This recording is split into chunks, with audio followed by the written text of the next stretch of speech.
Suami sendiri ya, jangan suami orang. Karena kadang bisa lebih rajin pakai skincare-nya di kondangan daripada pas di rumah sama suaminya. Ya. Iya, oke, daster, rambut jabri kayak singa ya. Ya, misalkan. Ya. Suka ada yang bilang ibunya, percuma kok pakai daster nanti disoek lagi ke suami. Enggak ya, naudzubillah, jangan ya. Bismillah. Bismillah. Memang bagi ibu-ibu, bagi perempuan jaga wudhu lebih sulit daripada laki-laki, betul ya. Ini saya kalau pengen wudhu gampang nih. Lepas peci, tangan udah digulung, celana tinggal digulung. Coba ibu-ibu mah, ya. Mau masuk tempat wudhu, mau lepas kaos kaki di luar, ada yang bukan mahram. Kaos kaki yang dimasukin ke dalam becek. Coba ya, dilema tuh, galau. Masuk ke dalam, kaos kaki bela-belain basah, di tangan ada manset kadang. Makan aset. Bukan ya. Ini tergantung nih. Ada yang pakai sleting yang kalau terlalu ke atas nanti susah diturunin lagi, ada. Kalau pakai kancing digulung jatuh lagi, ada. Mungkin memang paling aman pakai karet ya. Itu ya. Tapi kurang estetik katanya pakai karet ya. Di kepala kerudung dibuka, apalagi kalau segi 4. Mikir dulu, jarum pentulnya taruh mana nih? Wah, itu benda suka bercecer tuh di mana? Di sini ada nih kadang nih, mana nih? Nancep di sofa ya. Beres kerudung, dalam masih ada ciput ya. Kerudung lepas, ciput lepas, kadang gantungan anak. Jadi kadang ada seorang perempuan yang mendevelop skill, punya kemampuan untuk wudhu sambil kerudung dan ciputnya dibuntel di atas ubun-ubun sambil wudhu nggak jatuh. Coba, asli teknik eta ya. Mungkin ubun-ubunnya rata atau kumaha eta ya. Ya. Coba effort perjuangan buat wudhu. Beres wudhu pakai kaos kaki lagi, pakai manset lagi, tangannya diberesin lagi, ciputnya dipakai lagi ya. Harus nggak boleh ada rambut keluar. Kerudung coba segi 4 itu seni. Dari bentuknya segi 4 bisa dibentuk jadi rapi. Belum kalau belakangnya misalkan ada gambar masjid Qubatu Sokro Al-Aqsa ya, disetting biar pas di tengah, menyon dikit ulangi. Udah rapi ini, lihat ininya penyok nggak? Penyok ulangi. Tuh atur penyok nggak? Begitu udah beres, jarum pentulna leungit. Itu benda paling misterius. Nggak pernah digadoin ge saepoe. Beres, pakai, Masya Allah. Hanya untuk wudhu. Karena pahalanya wudhunya wanita itu lebih besar pasti. Makanya Allah mah akhirnya ditolong, soklah perempuan mah ada liburnya ya. Insya Allah ya. Bismillah jaga. Bismillah jaga. Ada kok kerudung yang tinggal lem, ada ya. Plek. Silah ya. Kasih sayang yang ketiga kapan? Tadi setelah Nabi ketika masih hidup, ketika menjelang akan wafat, yang terakhir ketika setelah wafat. Kita tahu di hari yang mengerikan tadi, ketika semua saling kabur satu sama lain dari orang yang dia cintai, karena ternyata di dunia tidak saling dalam ketaatan, naudzubillah sama-sama membiarkan dalam kemaksiatan atau bahkan maksiat bareng. Di hari itu akan musuhan, di hari itu akan ada satu manusia yang paling sibuk, yaitu adalah Rasulullah Muhammad SAW.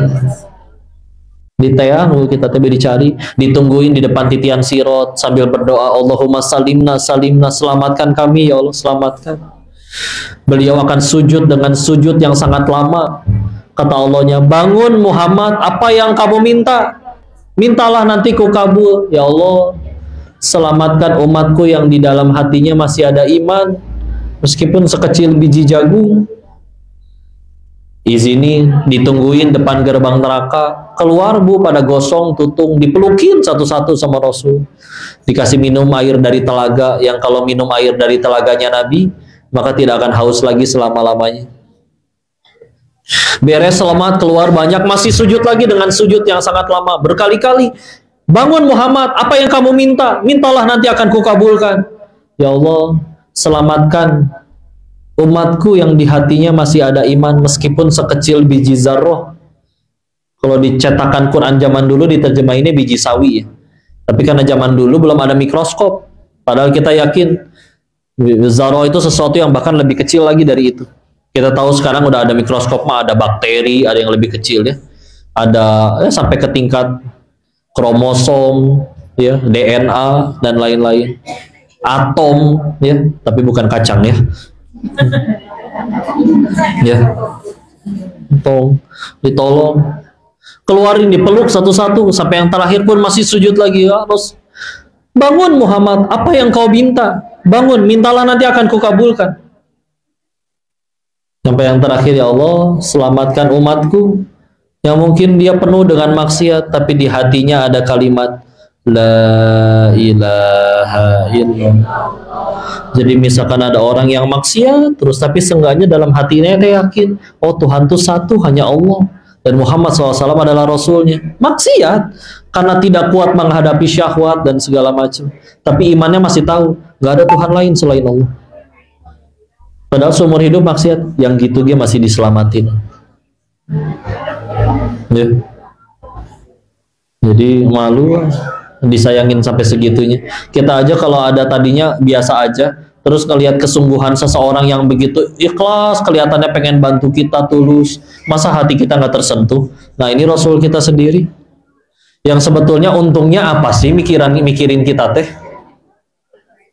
Kitanya kadang nggak suka mikirin beliau. Jadi beliaunya mikirin kita, ditolongin sampai segitunya. Biar apa? Nggak dapat untung apa-apa. Maka yuk bismillah, dijaga cintanya kepada Nabi, pada Rasul. Gimana tuh buktiinnya? Ikutin sunnah-sunnah. Nabi begitu, kita begitu. Kata Nabi jangan, kita juga enggak.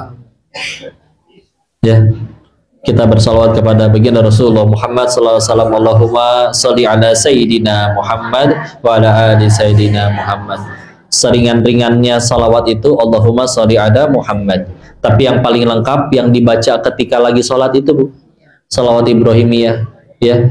Ditambahin sayyidina juga nggak apa-apa, ya.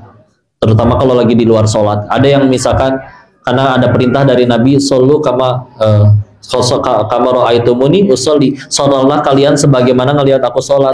Memang Nabi di dalam riwayatnya kalau lagi sholat nggak pakai sayyidina tuh baca ininya. Walaupun juga tidak disalahkan kalau ada yang mau pakai sayyidina. Tapi kalau di luar sholat kita pengen nambah menghormati, ya nggak apa-apa tambah sayyidina. Bismillah.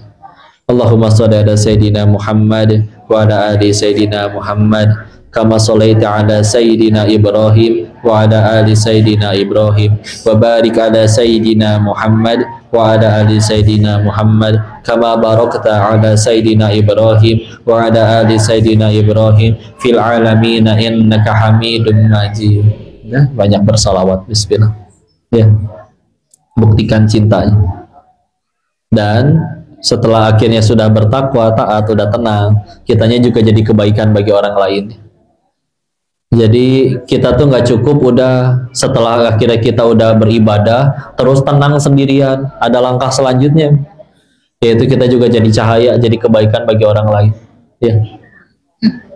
Dan terbukti ternyata orang-orang yang pada jadi orang besar, wabil khusus dalam Islam, Nabi dan para sahabatnya, mereka memang lebih banyak mikirin orang daripada urusan sendiri. Nggak apa-apa orang pertama datang pengajian tuh gara-gara galau, stres, ada yang diputusin pacar, ada yang usahanya bangkrut, ada yang ditipu orang, pengen tenang. Tapi setelah tenangnya dapat, yuk apa selanjutnya? Kita harus jadi kebaikan bagi orang lain. Karena punten ya, kalau yang bertambah cuman yang berganti adalah bajunya, jadi pakai kerudung, dan hanya ruku dan sujudnya yang bertambah bagus, sholatnya nambah. Tapi ketahuilah, orang Jepang Bu, kalau mau bisa bikin robot yang 24 jam hanya ruku dan sujud saja. Itu canggih mereka teknologinya. Tapi kita tahu itu robot lagi ruku sujud ngelihat ada ibu-ibu keserempet, nggak akan dia tolong. Iya, ada robot. Dan kita tidak akan berkata dia robot yang soleh. Enggak. Allah nggak pernah nyuruh kita ruku dan sujud 24 jam. Tapi bisa nggak ibadah kita yang segitu-gitunya itu membuat kita jadi kebaikan bagi orang lain? Sila, manfaat. Ya.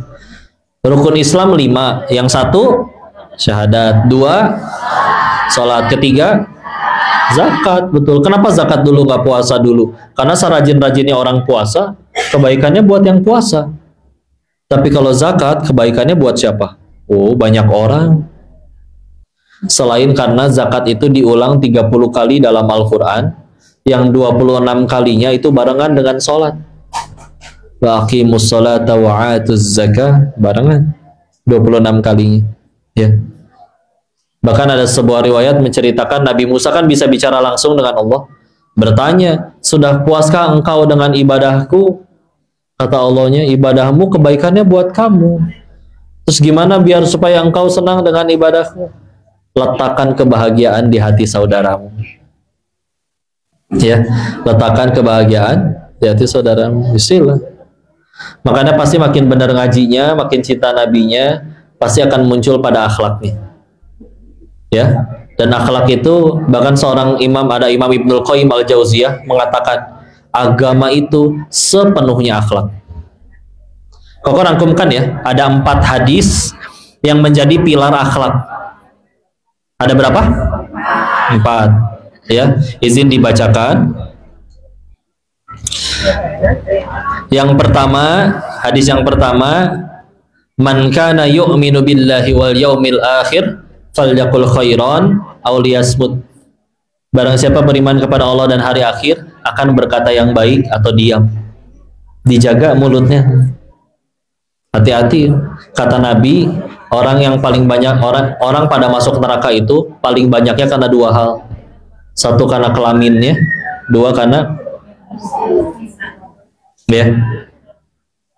Ini kata Nabi, kalau pengen ngomong berkata yang baik atau diam. Kira-kira Allah suka nggak? Jangan asal serba diceletukin, dijulitin. Ya. Kadang teh ini gampang menyeletuk. Bangun tidur ngambek, badan teh remuk, bohong. Coba badan remuk betulan, bisa bangun? Biye yang ada badannya. Keluar rumah nanya, ada sarapan apa nih Bi? Ada nasi kuning yang di depan kok. Nasi kuning yang di depan teh ya, pucet. Dia elek we dagangan batur. Tapi pelan-pelan dia cemilin abis, kan nyebelin. Berangkat kerja, meni macet pisan nih sekarang teh sesepan Ciawi teh, ya Allah, amit-amit sama di luar negeri nggak ada nih macet kayak begini. Padahal ke luar negeri juga belum pernah. Yang penting ngambek heula we. Alhamdulillah. Ngambek. Udah gitu ngelihat lagi di tempat kerja ada yang berisik, ngambek lagi. Bisa pada diem nggak sih? Kepala saya tuh pecah, tahu nggak? Bohong. Coba kepala pecah betulan di kantor. Kan darahnya harus dipel di mana-mana. Riwe, ya.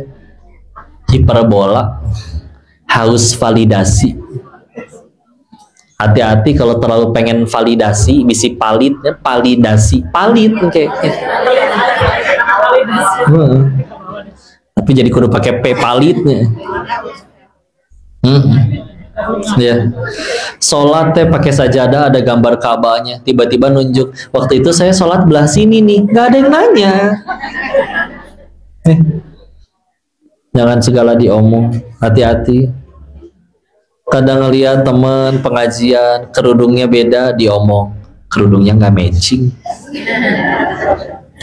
Ada yang bawa tas baru, kita pengen tapi belum kebeli, karena kesel jadi ditanya, ibu tasnya udah lunas belum? Apa fungsinya nanya kayak begitu?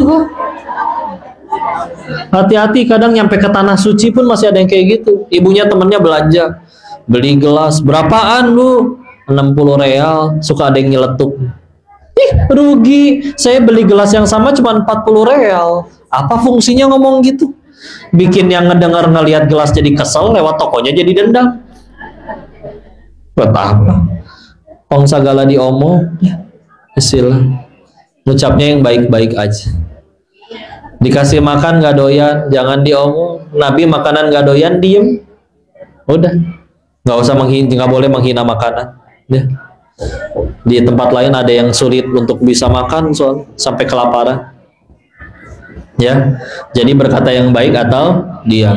Hadis yang kedua, min husni islamil mar'i tarkuhu ma la ya'ni.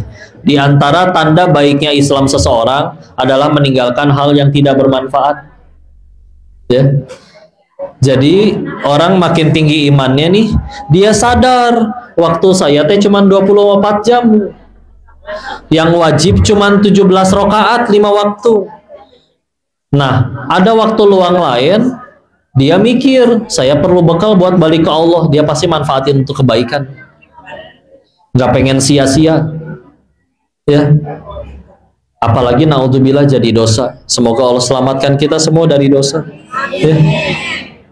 Karena udah sadar betul ini bekal. Makanya nanti misalkan ketika ditanya sunnah itu artinya apa, definisinya dalam hal produk fikih ya, maka akan ada yang berkata, oh kalau dilakuin pahala, nggak dilakuin nggak apa-apa.